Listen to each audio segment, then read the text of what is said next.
हाँ, इस एपिसोड में हम आपको लार्ज इंटेस्टाइन का पर बहुत सारे एमसीक्यू लेकर के आया हूँ।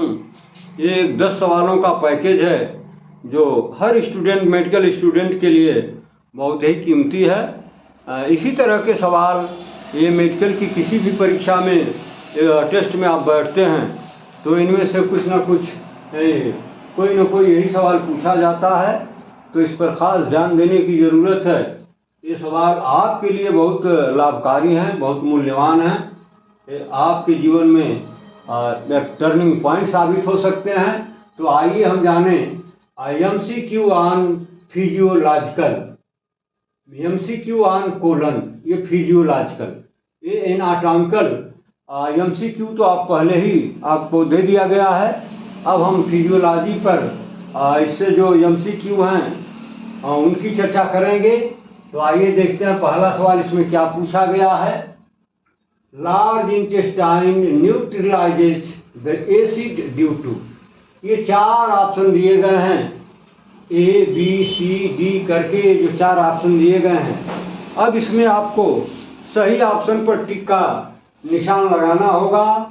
ये पूछा जा रहा है कि लार्ज इंटेस्टाइन किसके भरोसे, किसके आधार पर उसके अंदर जो एसिड जाता है उसको न्यूट्रलाइज कर देती है, यानी उसको इनएक्टिवेट कर देती है।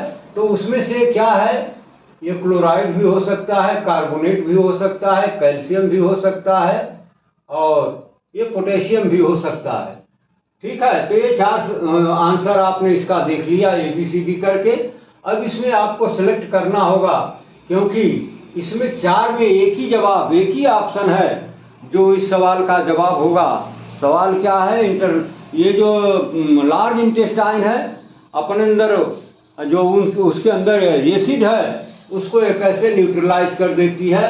तो इसमें आपका जवाब होगा क्लोराइड नहीं, बाइकार्बोनेट यस, कैल्शियम नहीं, पोटेशियम नहीं। तो आपको बताया गया कि वो बाइकार्बोनेट है जो हाई डिग्री में यहाँ पर लार्ज इंटेस्टाइन के अंदर पाया जाता है, और यही वो फैक्टर है जिससे ये जो लार्ज इंटेस्टाइन है ये एसिड को न्यूट्रल करने में सफल हो पाती है। तो आपका सही जवाब होगा ऑप्शन बी, यानी बाइकार्बोनेट। क्वेश्चन नंबर 2 की चर्चा हम करेंगे। प्रॉक्टाइटिस आकर्स इन, प्रॉक्टाइटिस कहाँ होती है। तो इससे पहले आपको ये जानना चाहिए कि ये प्रॉक्टाइटिस है क्या, क्योंकि इन सवालों का जवाब आप रट करके चाहें कि मेंटेन कर लें तो ये काफ़ी मुश्किल होता है। इसका थोड़ा बैकग्राउंड आपको तो जानना ही चाहिए। तो पहले जानिए कि प्रॉक्टाइटिस है क्या। तो इसमें देखिए 2 टर्म है। एक टर्म ऐसा है जिसमें आइटिस शब्द लगा हुआ है, और मेडिकल के लोग या स्टूडेंट जानते हैं कि जिस टर्म में आइटिस लग जाता है इसका मतलब उस टर्म में या उस ऑर्गन में या उस पार्ट में इन्फ्लेमेशन की कंडीशन हो चुकी है। तो यह भी आइटिस यहाँ पर आपको लगा हुआ दिख रहा है। आइटिस किसमें लगा है, तो प्रॉक्टाइटिस, एक पूरा टर्म है प्रॉक्टाइटिस। आकर्ष इन, ये प्रॉक्टाइटिस कहाँ होती है, सीकम में होती है, एनल कैनाल में होती है, या सिग्मोइड कोलन में होती है, या फिर रेक्टम में होती है।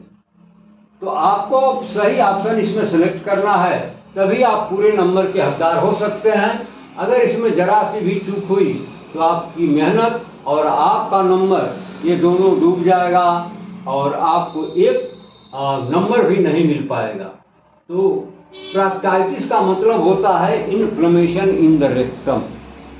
रेक्टम में जब स्वेलिंग हो जाती है, इन्फ्लेमेशन हो जाता है, तो उसको हम नाम देते हैं, टर्म देते हैं प्रॉक्टाइटिस। तो रेक्टम में इन्फ्लेमेशन हो जाए तो इसमें देखिए ये 4 ऑप्शन दिए गए हैं।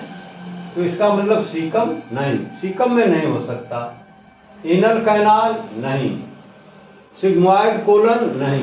ये चौथे ऑप्शन में आपको नाम दिया गया रेक्टम। यानी ये जो प्रॉक्टाइटिस की प्रॉब्लम है वो किसकी प्रॉब्लम है, रेक्टम की प्रॉब्लम है, यानी प्रॉक्टाइटिस आकर्स इन रेक्टम। तो आपका सही जवाब क्या होगा, रेक्टम। अगर आपने रेक्टम पर इस ऑप्शन को सिलेक्ट कर लिया है तो आपका नंबर पूरा का पूरा मिलेगा। एक नंबर उसमें कट नहीं सकता है, आधा नंबर उसमें कट नहीं सकता है। आप टोटल नंबर पाने का हकदार होंगे। क्वेश्चन नंबर 3 में पूछा गया, large intestine plays a role in absorption of. ये 4 ऑप्शन दिए गए हैं। इन चारों ऑप्शंस में एक ही जवाब सही होगा। वो कौन सा जवाब होगा यही आपको सिलेक्ट करना है। यदि आपको पूरे के पूरे अंक हासिल करने हैं तो आपको सही पर ही टिक लगाना होगा, तभी आपको ये नंबर मिल पाएगा।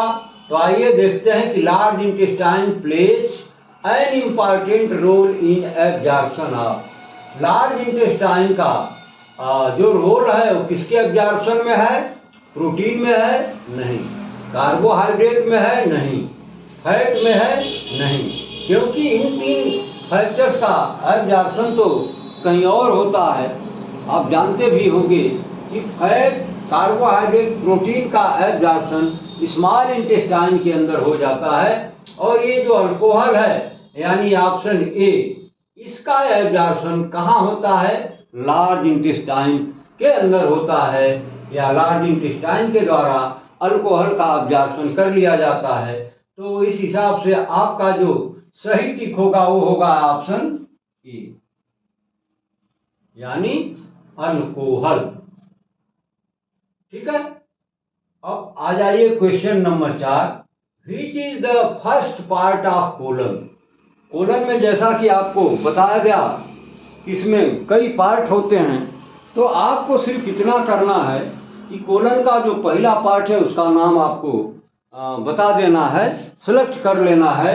इसमें 4 ऑप्शन दिए गए हैं, sigmoid colon, rectum, caecum, all of them, या इनमें से तीनों जवाब सही हैं। लेकिन ऐसा है नहीं, जवाब इसमें एक ही ऑप्शन सही वाला है और उसी को आप सिलेक्ट करेंगे और उस पर टिक का निशान लगाएंगे तो आप नंबर पाने के हकदार होंगे। अन्यथा आपकी मेहनत और आपका नंबर, अंक दोनों डूब जाएगा, नहीं मिलेगा।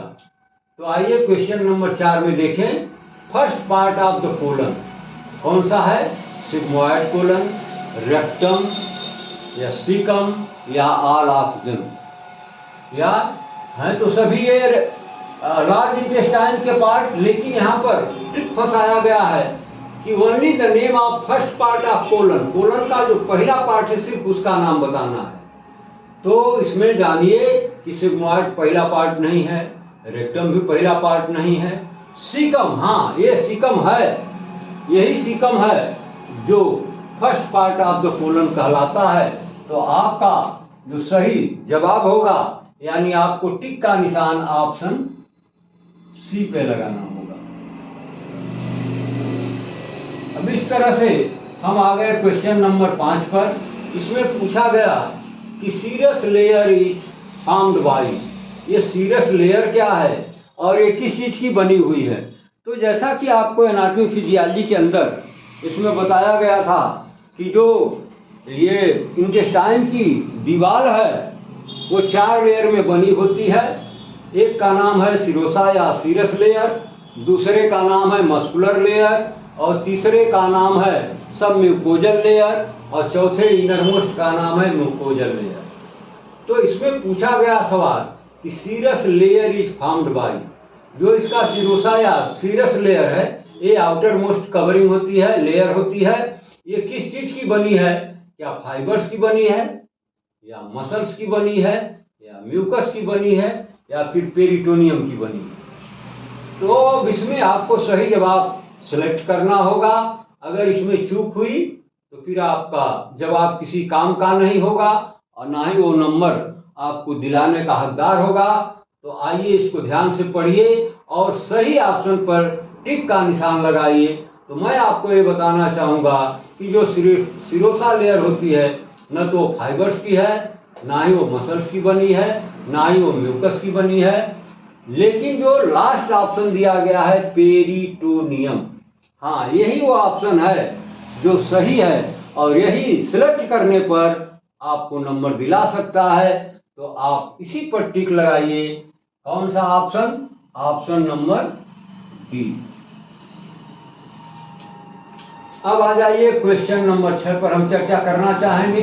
Formation of faeces takes place in, यानी फीकल मैटर का फॉर्मेशन कहाँ होता है। तो इसमें 4 ऑप्शन दिए गए हैं। तो बताया गया है कि फीसेस का जो फॉर्मेशन है, क्या ड्यूडिनम में होता है, क्या जेजुनम में होता है, क्या इलियम में होता है, या फिर नन ऑफ देम। तो अब इसमें सेलेक्ट करिए कि फीकल मैटर का फॉर्मेशन होता कहाँ है। सोच लीजिए एक बार, ड्यूडिनम में क्या होता है, जेजुनम में क्या होता है, इलियम में क्या होता है, या फिर नन ऑफ देम। ये 3 ऑप्शन तो नाम लेकर के दिए गए हैं, पार्ट हैं, लेकिन क्या इसमें ड्यूडिनम में फीकल मैटर का फॉर्मेशन होता है? आपका जवाब होगा नहीं। क्या जेजुनम में होता है? नहीं। ऑप्शन सी दिया हुआ है इलियम, नहीं, क्योंकि ये तीनों स्मॉल इंटेस्टाइन के पार्ट हैं और यहाँ पर डाइजेशन एब्जॉर्प्शन होता है, न कि फीकल मैटर का फॉर्मेशन होता है। तो आपका सही जवाब जो निकल करके आएगा वो क्या होगा? नन ऑफ देम, यानी ना तो ड्यूडिनम है, ना तो जेजुनम है, ना तो इलियम है।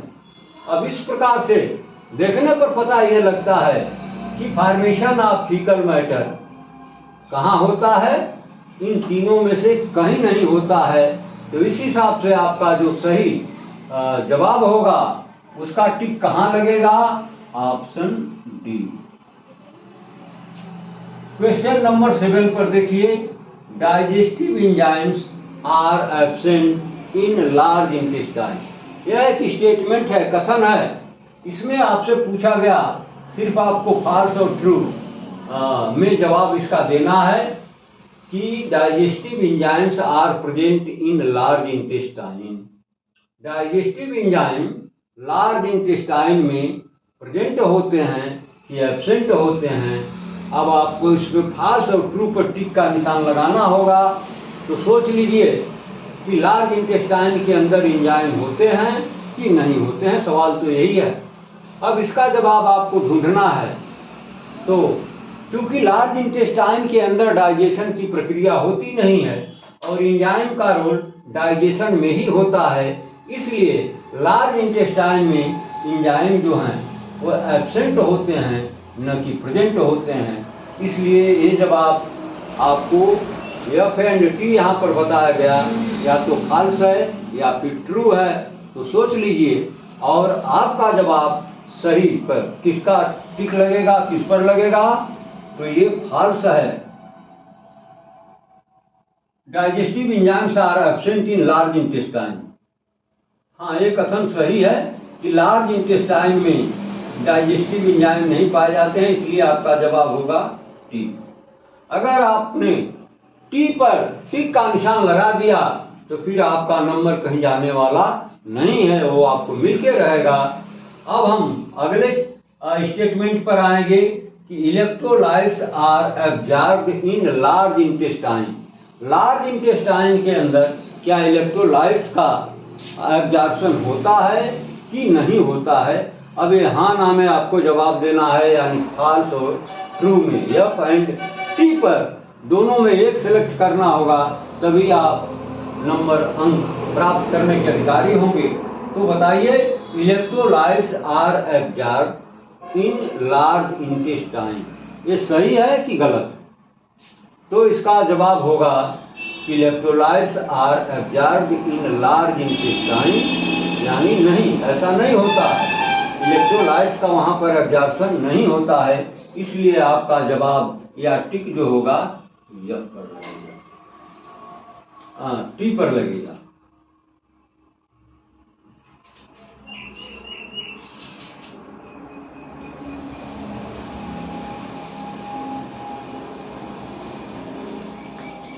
Electrolytes are absorbed in large intestine, नहीं, इनका एब्जॉर्प्शन लार्ज इंटेस्टाइन में नहीं होता है, ये जवाब सही है।